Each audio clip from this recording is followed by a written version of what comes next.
रासायनिक अभिक्रियाएं हैं जो हम पूरी कर चुके हैं, उसके अंतर्गत अब जो अगला टॉपिक है, जो उसका लास्ट टॉपिक है रासायनिक अभिक्रियाओं का, क्योंकि इससे रिलेटेड क्वेश्चन भी इसी के अंदर पूछे जाते हैं, वो है उत्प्रेरक। ठीक है, उत्प्रेरक और उत्प्रेरक के साथ एक दूसरा शब्द है उत्प्रेरक। इससे रिलेटेड भी बहुत सारे क्वेश्चन जो है कंपटीशन एग्जाम में पूछे जाते रहते हैं। तो उत्प्रेरक व उत्प्रेरण लिख लें और इनकी इंग्लिश भी लिख लें। कैटलिस्ट,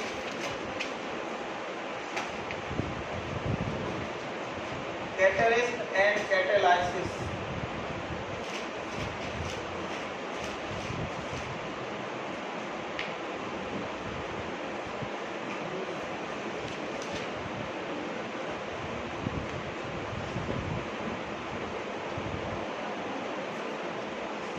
अब देखिए उत्प्रेरक क्या होता है।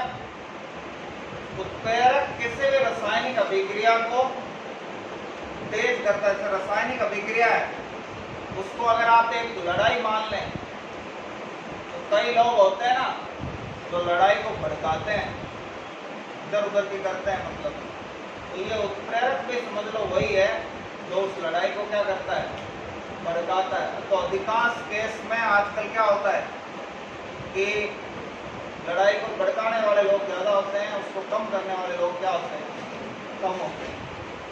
हालांकि उत्प्रेरक स्लो भी कर सकता है रिएक्शन को और तेज भी कर सकता है, लेकिन ज्यादातर केसेज में उत्प्रेरक का उपयोग किसमें होता है, तेज करने में। तो लिखिए ऐसे पदार्थ जो रासायनिक अभिक्रिया में भाग लिए बिना, ऐसे पदार्थ जो रासायनिक अभिक्रिया में भाग लिए बिना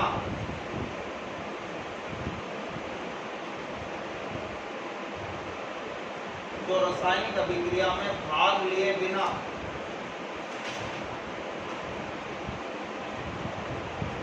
अभिक्रिया के वेग में परिवर्तन कर देते हैं, अभिक्रिया के वेग में परिवर्तन कर देते हैं, वेग में, अभिक्रिया के वेग में, वेग मतलब स्पीड, ठीक है ना, अभिक्रिया के वेग में परिवर्तन कर देते हैं,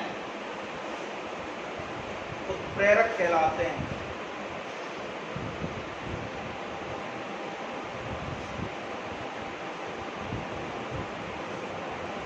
उत्प्रेरक के बारे में बर्जिलियस, वैज्ञानिक का नाम है, ने बताया। उत्प्रेरक के बारे में बर्जिलियस ने बताया, वैज्ञानिक का नाम है बर्जिलियस।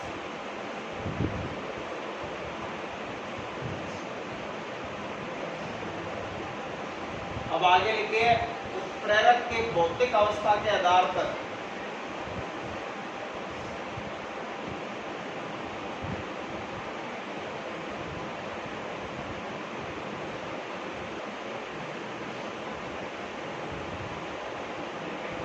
उत्प्रेरण के प्रकार, उत्प्रेरक की भौतिक अवस्था के आधार पर उत्प्रेरण के प्रकार। अच्छा, इसी के अंदर पहले लिखिए आप कि जिस अभिक्रिया में उत्प्रेरक का उपयोग किया जाता है, जिस अभिक्रिया में उत्प्रेरक का उपयोग किया जाता है उसे उत्प्रेरण कहते हैं, उसे उत्प्रेरण कहते हैं।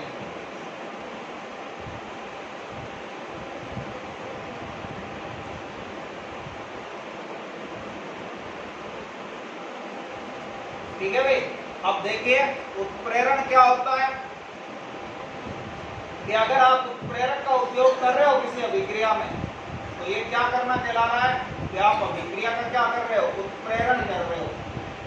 कि उसको जल्दी कराना चाह रहे हो या धीरे कराना चाह रहे हो, अगर आप उत्प्रेरक काम में ले रहे हो तो इस चीज को क्या कहते हैं, उत्प्रेरण कहते हैं। ठीक है। अब लिखिए, दो प्रकार हैं वो, उसमें सबसे पहले लिखिए समांगी उत्प्रेरण। समांगी उत्प्रेरण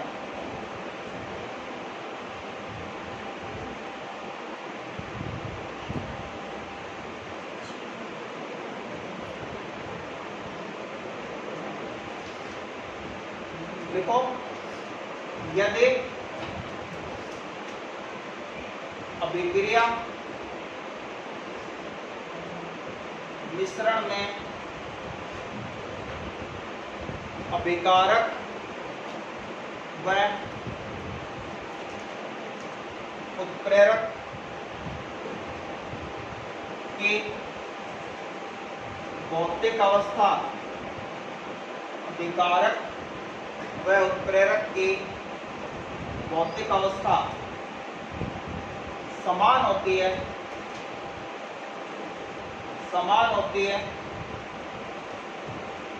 तो इसे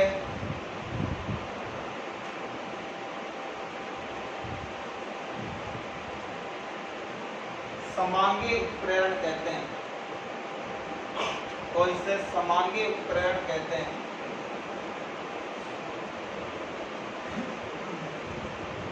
अब देखिए, जब ऐसे अभिक्रिया दी हुई होगी, जैसे एक रिएक्शन है SO2, इसको बोलते हैं संपर्क विधि।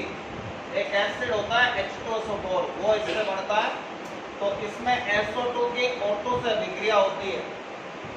इसमें उत्प्रेरक के रूप में NO का इस्तेमाल किया जाता है। उत्प्रेरक को हमेशा किस पर लिखा जाएगा? तीर के ऊपर लिखा जाएगा, एरो के ऊपर लिखा जाएगा।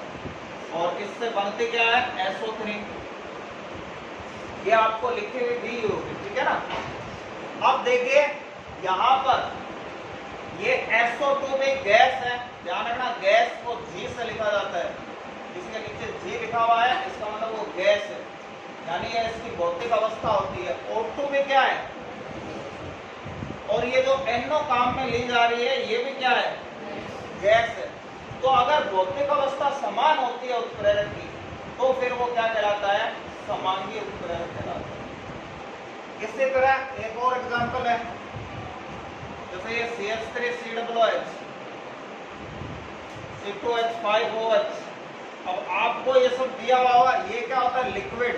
लिक्विड के नीचे L लिखा हुआ होता है, द्रव। L फॉर लिक्विड मीन्स द्रव। ये भी लिक्विड है, द्रव है, पानी जैसा है, ये भी लिक्विड है। और इससे जो चीज बनती है वो दो चीजें बनती है। एक तो ये बनता है एस्टर, ये भी क्या है? लिक्विड है। और दूसरा क्या बनता है? H2O, पानी बनता है, वो भी क्या है? लिक्विड है। और इसके अंदर उत्प्रेरक के रूप में इस्तेमाल किया जाता है H2SO4। ये H2SO4 भी क्या होता है? तो क्रियाकारक भी लिक्विड और उत्प्रेरक भी लिक्विड, समान हो गए मतलब। तो ये किस प्रकार का उत्प्रेरण है? समांगी उत्प्रेरण। समांगी से मतलब समान। कौन समान?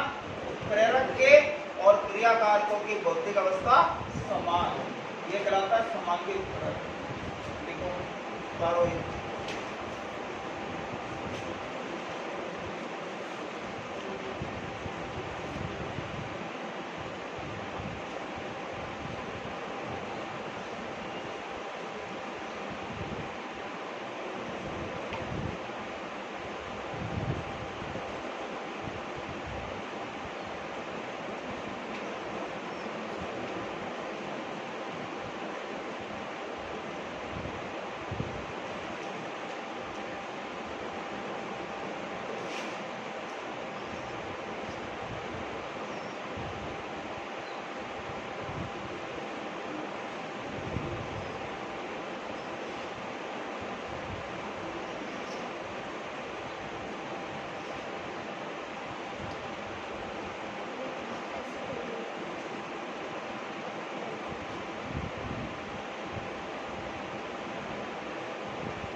अब अगला विषमांगी।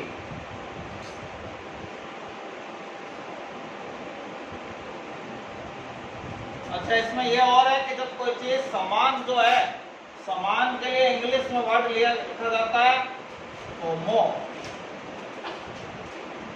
ठीक है। तो ये होमो शब्द देख लेना, इसका मतलब था समान। तो इसे होमो कैटेलाइसिस, समान के उपकरण में क्या हो जाएगा, होमो कैटेलाइसिस, ठीक है। मतलब आप चाहे कैटेलाइसिस नहीं भी समझो, कई बार ऐसा वर्ड आ जाए कि अब पता नहीं चले, और विस्मांगे तो कोई चीज अलग अलग हो तो उसके लिए इस्तेमाल किया जाता है शब्द इंट्रो, तो इंट्रो कैटेलाइसिस, ठीक है ना। तो ये जो होता है ये समांगे और विस्मांगे ये सब थोड़े से अब कई बार हमें अगर हम मीनिंग समझ जाते हैं उसका तो मीनिंग से भी हम आंसर बता सकते हैं, भले ही हमने पढ़ा हुआ नहीं हो, समझ गए ना, भले ही उनको कभी देखा हुआ नहीं हो, लेकिन मीनिंग पे पता चल जाए तो कई आंसर को हम मीनिंग से भी दे सकते हैं। और कई बार ऐसा होता है कि हमें आता है लेकिन वर्ड मीनिंग नहीं पता होता, उस वजह से भी हमें आते हुए भी हम आंसर नहीं दे पाते। तो विस्मांगे में क्या होगा, विस्म मतलब अलग अलग, तो लिखिए जब उत्प्रेरक व विकारकों की भौतिक अवस्था भिन्न भिन्न होती है, जब उत्प्रेरक व विकारकों की भौतिक अवस्था भिन्न भिन्न होती है तो इसे विस्मांगे उत्प्रेरण कहते हैं, तो इसे विस्मांगे उत्प्रेरण कहते हैं।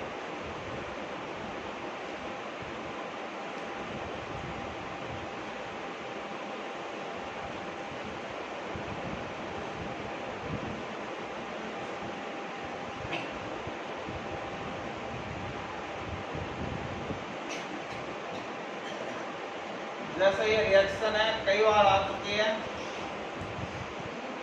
कि नाइट्रोजन और हाइड्रोजन की अभिक्रिया से अमोनिया बनती है और इस अभिक्रिया को उत्प्रेरित करने के लिए उत्प्रेरक के रूप में Fe यानी लोहे का चूर्ण लिया जाता है। लोहे का पाउडर जो है वो लिया जाता है, लोहे का चूर्ण लिया जाता है। अब देखिए ये नाइट्रोजन क्या है, गैस, हाइड्रोजन क्या है, गैस, लेकिन लोहा क्या है, ठोस। ठोस को इंग्लिश में कहते हैं सॉलिड, इसलिए सॉलिड का पहला वर्ड एस लिखा होगा। एस का मतलब ये उसकी भौतिक अवस्था बता रहा है, सॉलिड यानी कि ठोस। अब देखिए उत्प्रेरक है सॉलिड, विकारक है गैस, तो अलग अलग हो गए ना, तो अलग अलग हो गए, इसका मतलब ये क्या हो गया, विस्मांगी उत्प्रेरण हो गया। उत्प्रेरण ध्यान, उत्प्रेरक नहीं, उत्प्रेरण हो गया विस्मांगी। उसी तरह से आप ये काफी ज्यादा बार ये क्वेश्चन आया है, जो वनस्पति तेल होते हैं, वनस्पति तेल से या मीनिंग है पेड़ पौधों से प्राप्त होते हैं, पौधों से प्राप्त होते हैं, किसी भी तरह का हो, चाहे वो सरसों का हो, मूंगफली का हो, ठीक है ना, जो भी। अभी तेल कई तरह के होते हैं आप जानते हैं। तो ये जो वनस्पति तेल होते हैं इसके हाइड्रोजन से रिएक्शन होती है और निकल के प्रेजेंस में होती है। तो निकल के उपस्थिति में जब गर्म गर्म तेल को उबलते हुए तेलों पे से हाइड्रोजन गैस को प्रवाहित किया जाता है, तो ये जो हाइड्रोजन गैस को इन वनस्पति तेलों में, यानी कि जैसे आप मिसाल के तौर पर सरसों का तेल है, मूंगफली का तेल है, सोयाबीन का है, इनके ऊपर से जब हाइड्रोजन गैस को उबाल लेंगे इन तेलों को और इनके ऊपर से हाइड्रोजन गैस प्रवाहित करेंगे, किसके प्रेजेंस में, निकल धातु, ये धातु होती है निकल, इस निकल के प्रेजेंस में प्रवाहित करेंगे तो वो तेल घी की तरह जम जाता है। तो तेल घी की तरह जम जाता है। इस घी को क्या कहते हैं, वनस्पति घी, जिसको हम लोग जो है वो डालडा के नाम से जानते हैं। हालांकि डालडा कंपनी का नाम है, ये कंपनी इतनी ज्यादा चली, ये डालडा कोई घी का नाम नहीं है, घी का नाम तो वनस्पति घी है। तो वनस्पति घी क्या होता है, तेल ही होता है, बस फर्क क्या है कि वो तेल जम जाता है, लिक्विड में ना रह के ठोस हो जाता है।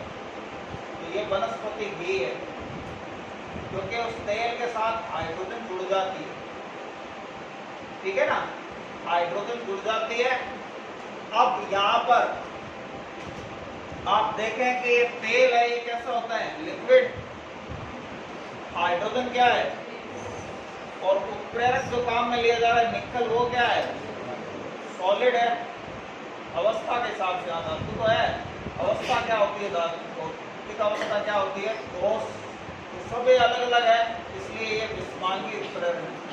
तो ये जो चीज है ये विस्मांगी उत्प्रेरण कहलाता है।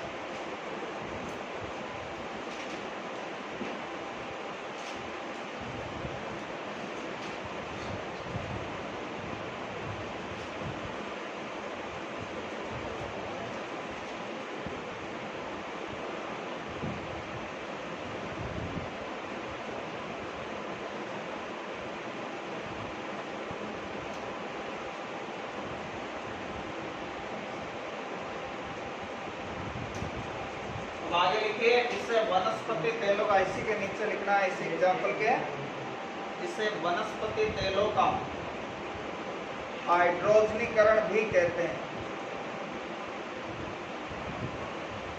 इसे वनस्पति तेलों का हाइड्रोजनीकरण भी कहते हैं।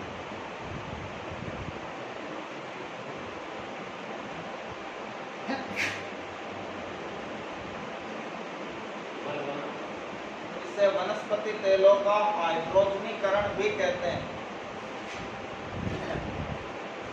ध्यान रखना, ये क्वेश्चन आया हुआ है कि वनस्पति घी कैसे बढ़ता है। तो वनस्पति घी वनस्पति तेलों का हाइड्रोजनीकरण करने से, यानी हाइड्रोजनीकरण का मतलब है हाइड्रोजन का जुड़ना। उस तेल में ये हाइड्रोजन जुड़ जाती है, तो तेल में हाइड्रोजन के जुड़ने से क्या बनता है, वनस्पति घी। आगे लिखिए, उत्प्रेरकों के प्रकार। ये तो थे उत्प्रेरण के प्रकार, अब आगे क्या है, उत्प्रेरकों के प्रकार।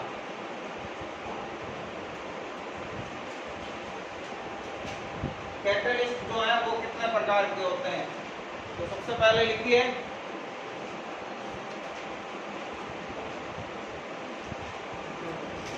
धनात्मक उत्प्रेरक।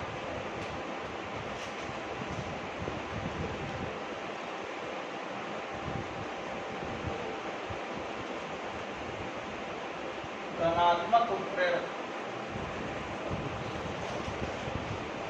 अब देखिए, यहाँ धनात्मक का मतलब पॉजिटिव होता है, और पॉजिटिव से मतलब जैसे प्लस, तो यहाँ धनात्मक से मतलब प्लस करना।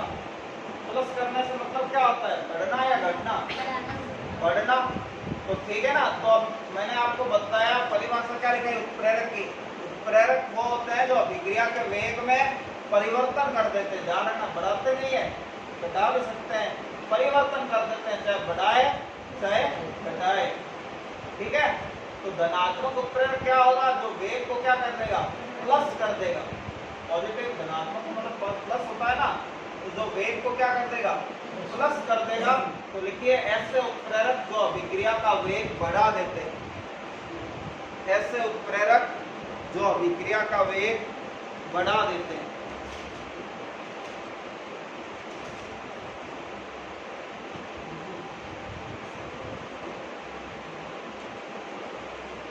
ऐसे उत्प्रेरक जो अभिक्रिया का वेग बढ़ा देते हैं।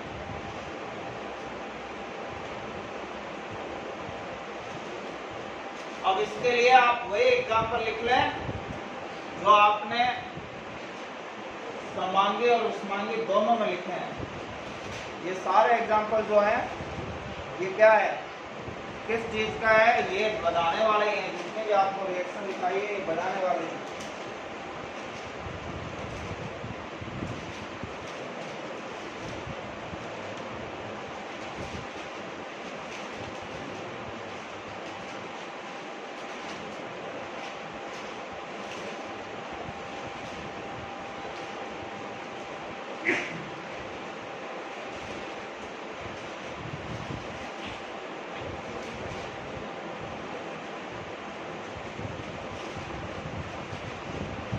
जो भी समांगी और उष्मांगी दोनों में लिखाए हैं, इसमें जितने भी उत्प्रेरक हैं वो सब के सब अभिक्रिया के वेग को बढ़ाने वाले हैं।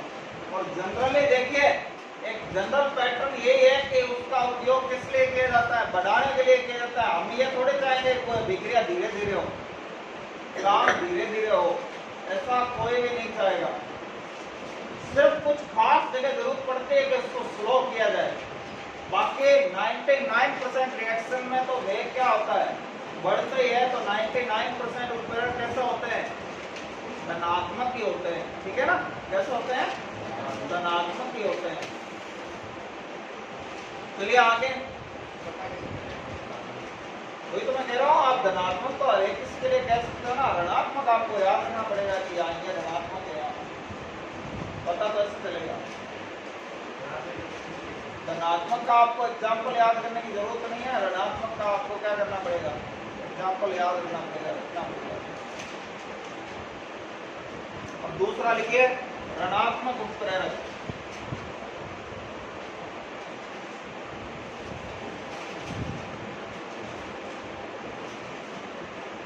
अब यहाँ ऋणात्मक से मतलब माइनस से है, और माइनस का मतलब क्या है, घटाना। तो लिखिए, ऐसे उत्प्रेरक जो अभिक्रिया का वेग कम कर देते हैं, ऐसे उत्प्रेरक जो अभिक्रिया का वेग कम कर देते हैं, ऋणात्मक उत्प्रेरक कहलाते हैं।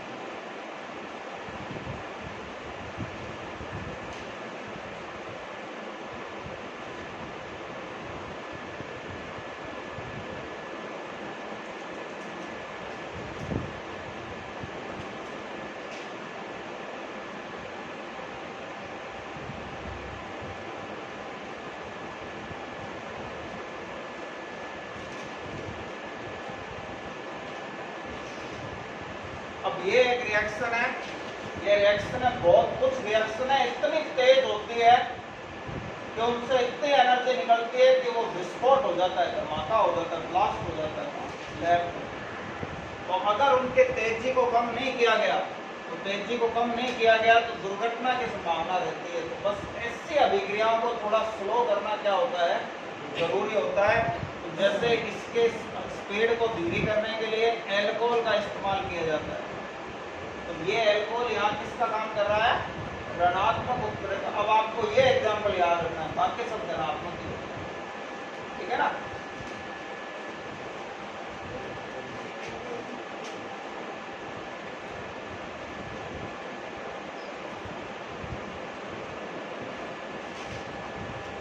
उत्प्रेरक वही है जो तीर पे लिखा हुआ है। तो आपको ध्यान रखना कि आपको कोई पूछ ले रिएक्शन देके कि ऋणात्मक उत्प्रेरक कौन है, तो जो तीर पे लिखा हुआ है वो उत्प्रेरक है, तो उसका नाम लिख देंगे, ये लिखा हुआ ही होगा। नहीं, उत्प्रेरक क्या चीज है, हम तो उत्प्रेरक पढ़ रहे हैं ना। एक और एग्जाम्पल लिखिए, उसका समीकरण नहीं है, लिखिए पेट्रोल के दहन में, पेट्रोल के दहन में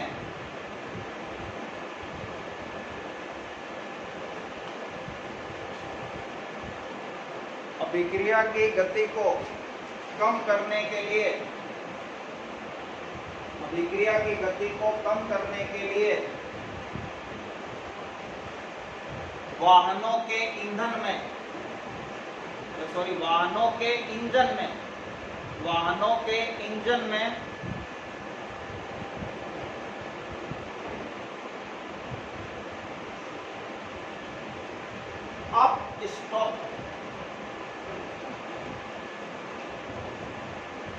अपस्फोटन रोधी,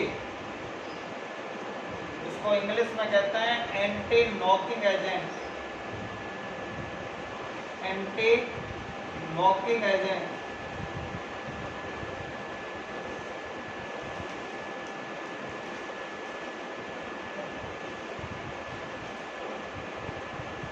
के रूप में, अपस्फोटन रोधी के रूप में एंटी नॉकिंग एजेंट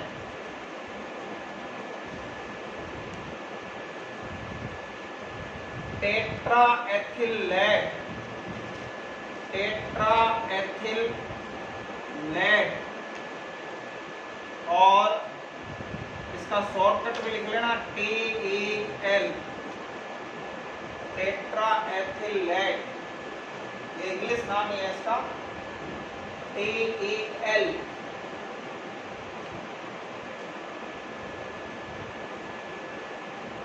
इसका उपयोग करते हैं।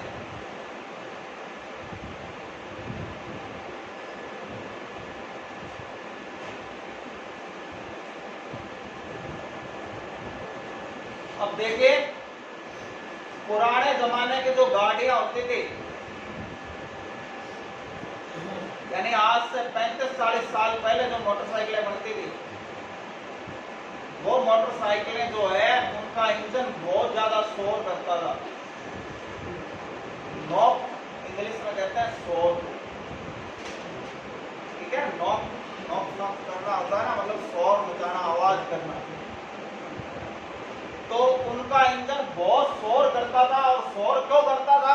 क्योंकि इंजन के अंदर जो पेट्रोल जलता था, अब इंजन में क्या होता है, इंजन के अंदर पेट्रोल जलता है और पेट्रोल ऑक्सीजन की क्रिया होती है, पेट्रोल जलता है, इससे CO2 जल बनता है और साथ में ऊर्जा निकलती है और उस ऊर्जा से गाड़ी चलती है। तो ये अभिक्रिया होती है। इस अभिक्रिया से, तो यह अभिक्रिया बहुत तेजी से होती है। तेजी से अभिक्रिया होने पर दो नुकसान होते थे, पुराने जमाने की बात कर रहा हूं। एक तो गाड़ी जो है वो तेल बहुत ज्यादा फिर खाती है, तेल बहुत जलता है, पेट्रोल बहुत ज्यादा जलता है उसमें, यानी एवरेज कम हो जाती है, इसको हमारी भाषा में कहेंगे। और एक ये होता है कि वो शोर बहुत ज्यादा करती है, आवाज बहुत होती है उसका। तो फिर इस चीज को, इस शोर शराबे को रोकने के लिए और पेट्रोल थोड़ी सी एवरेज बढ़ाने के लिए उस समय एक अस्थायी प्रावधान कर दिया गया कि इसके अंदर, पेट्रोल के अंदर क्या मिलाने लग गए, टेट्राएथिल लेड। तो ये क्या करता है, ये इस अभिक्रिया को क्या करता, धीमा कर देता, धीमा करता और शोर को क्या कर देता, एंटी नॉकिंग एजेंट का मतलब क्या है, शोर को कम करने वाला। जो गड़गड़ गड़गड़ जो इंजन की होती है, उस इंजन की आवाज को ये कम कर देता। कम कैसे कर देता कि रिएक्शन को धीमा कर देता। वो आवाज किसकी होती है, वो इस पेट्रोल के जलने की होती है, तो उसको धीमा कर देता तो फिर वो भी धीमा हो जाता, आवाज भी कम हो जाती, ठीक है। तो पेट्रोल में क्या मिलाया जाता है, ये टेट्राएथिल लेड मिलाया जाता पहले। लेकिन ये लेड बड़ी खतरनाक चीज है। जब वाहनों का धुआं निकलता तो उसके साथ में ये लेड भी निकलता, और लेड वायुमंडल में होता है तो बहुत सारा, ये बहुत पॉइजनस होता है, जहरीला होता है लेड बहुत ज्यादा। तो बच्चों में, बड़ों में सांस की प्रॉब्लम होने शुरू होगी। वैसे भी पेट्रोल जलता है जब बहुत सारी ऐसी गैसें निकलती है जो प्रॉब्लम क्रिएट करती है। फिर ये हो गया तो फिर एक और ज्यादा प्रॉब्लम क्रिएट होगी। तो प्रदूषण बहुत ज्यादा बढ़ने लग गया, लोगों के बीमारी, श्वसन संबंधी समस्याएं बहुत ज्यादा बढ़ने लग गई।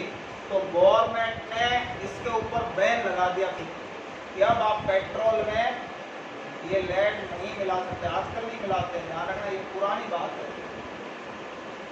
इसीलिए आजकल अगर आपने पेट्रोल पंपों पे देखा हो तो पुराने पेट्रोल पंप है, उन पे लिखा हुआ होता है शीशा रहित पेट्रोल, लेड फ्री पेट्रोल, यानी आप उस पेट्रोल में ये चीज मिली हुई नहीं होती है, ठीक है ना। और अब कंपनियों ने अपने इंजन को इसी तरह डिजाइन कर लिया कि इसके अंदर अभिक्रिया क्या हो, धीमी गति से हो, तो वो फिर इतने शोर आजकल नहीं करते। और ये जो बुलेट वगैरह जो गाड़ियां है ना, अब लोग क्या है कि इनको खरीदते हैं तो ये कोई अक्लमंदी नहीं है, ये पुराने मॉडल है जो 40-50 साल पहले का डिजाइन है इनके इंजन का, कोई नई चीज नहीं है। ये शोर करती है ना, ये वो पुराने जमाने की जो चीज है।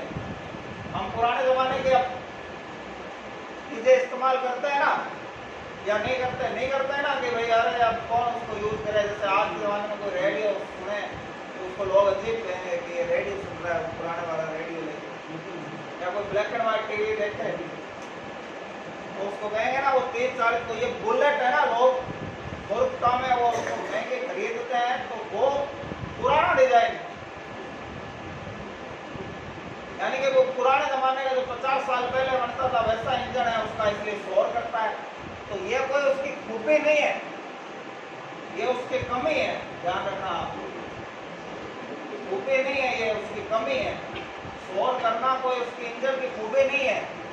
अब जो नॉर्मल गाड़ियां होती है उनमें इस कमी को दूर कर दिया गया है, तो इसको शोर शराबा नहीं है। ठीक है, तो ये टेट्राएथिलेट में क्या है, ऋणात्मक उत्प्रेरक है जो पेट्रोल के जलने की अभिक्रिया को क्या करता, धीमी करता। समझ आ गया ना? तो ये है जो उत्प्रेरक के रूप में काम में आता। लिख लेना यहाँ टेट्राएथिलेट ऋणात्मक उत्प्रेरक है, TAL लिख लो शॉर्टकट में, TAL ऋणात्मक उत्प्रेरक है।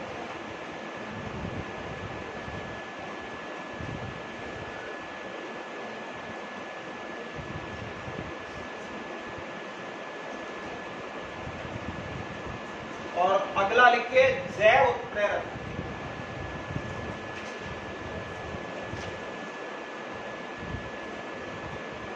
जैव उत्प्रेरक को कहते हैं bio catalyst. Bio catalyst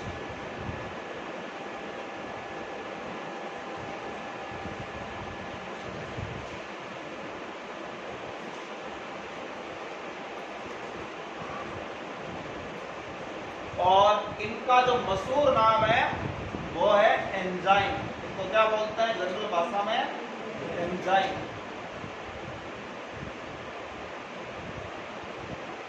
English में भी एंजाइम ही होता है। लिखिए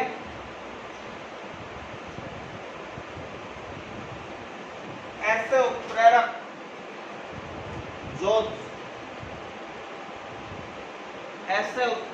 जो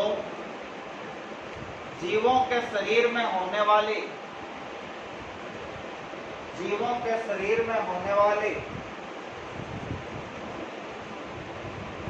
जैव रासायनिक अभिक्रियाओं को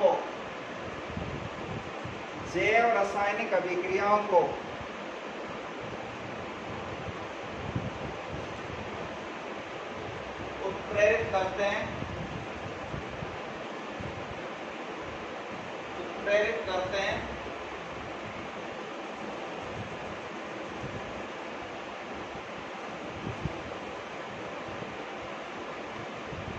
जैव उत्प्रेरक या एंजाइम कहलाते हैं। जैव उत्प्रेरक या एंजाइम कहलाते हैं।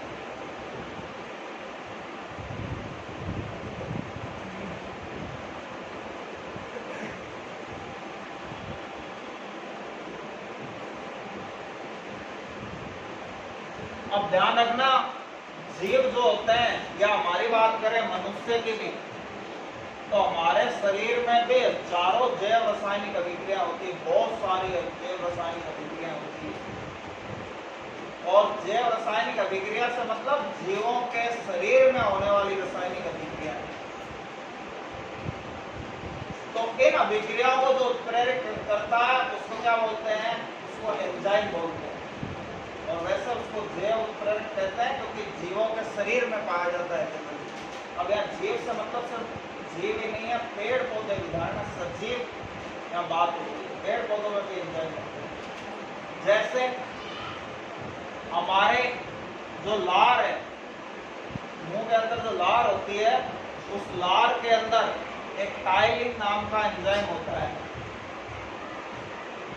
तो जो हम स्टार्च खाते हैं, स्टार्च से मतलब यहाँ धान से, जनरली हम रोटी खाते हैं, तो रोटी जो है उस रोटी में स्टार्च होता है, तो ये स्टार्च ही हमें चाहिए। तो स्टार्च के अंदर जो टाइलिन एंजाइम होता है, लार में जो टाइलिन एंजाइम होता है, वो स्टार्च को जो है वो शर्करा में यानी माल्टोज में बदल देता है तुरंत। शर्करा से मतलब यहाँ मीठी, वो मीठी होती है।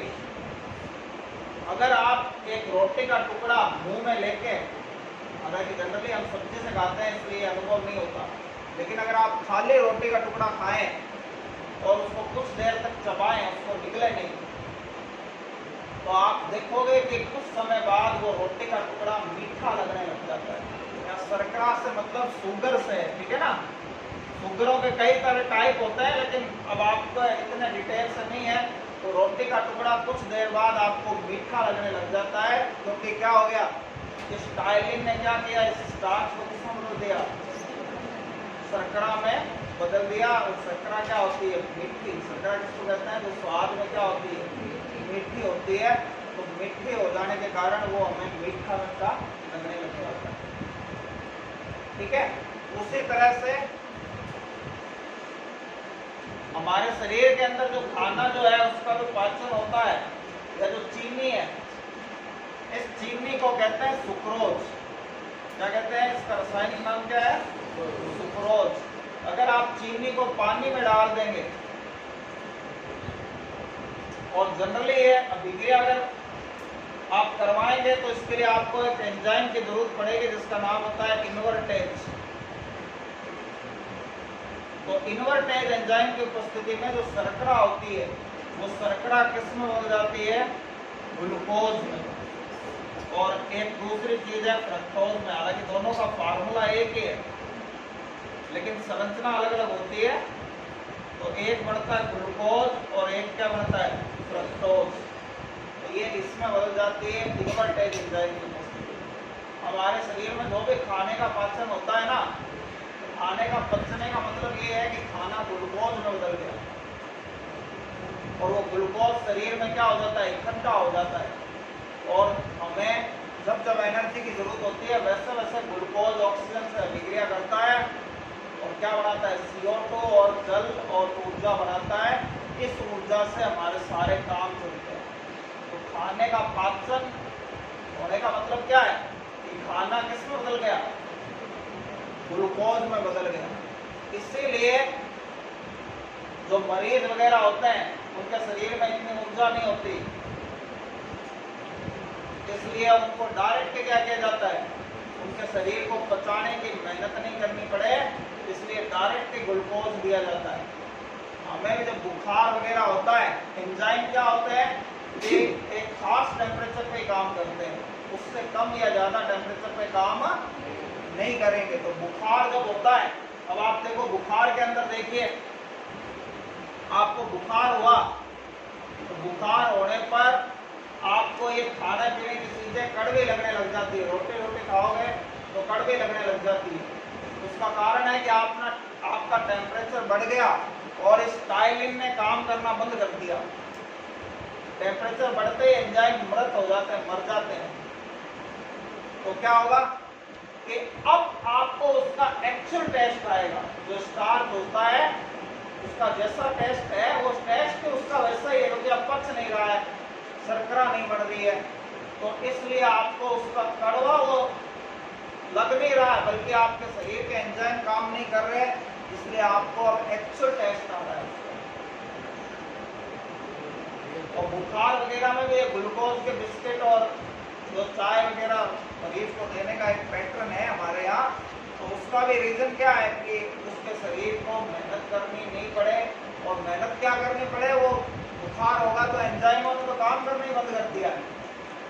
तो काम करना बंद कर दिया, इस वजह से फिर क्या हो गया कि अब उसको डायरेक्ट ग्लूकोज दे रहे हैं, क्योंकि नहीं तो वो कुछ भी खाएगा, पचेगा ही नहीं। अगर आपने खा भी लिया जैसे तैसे तो फिर वो पचेगा नहीं, आप यानी ग्लूकोज नहीं बनेगा। जिस चीज के लिए खा रहे हो ना, वो फायदा आपको नहीं मिलेगा। ठीक है, तो ये होते हैं जैव उत्प्रेरक।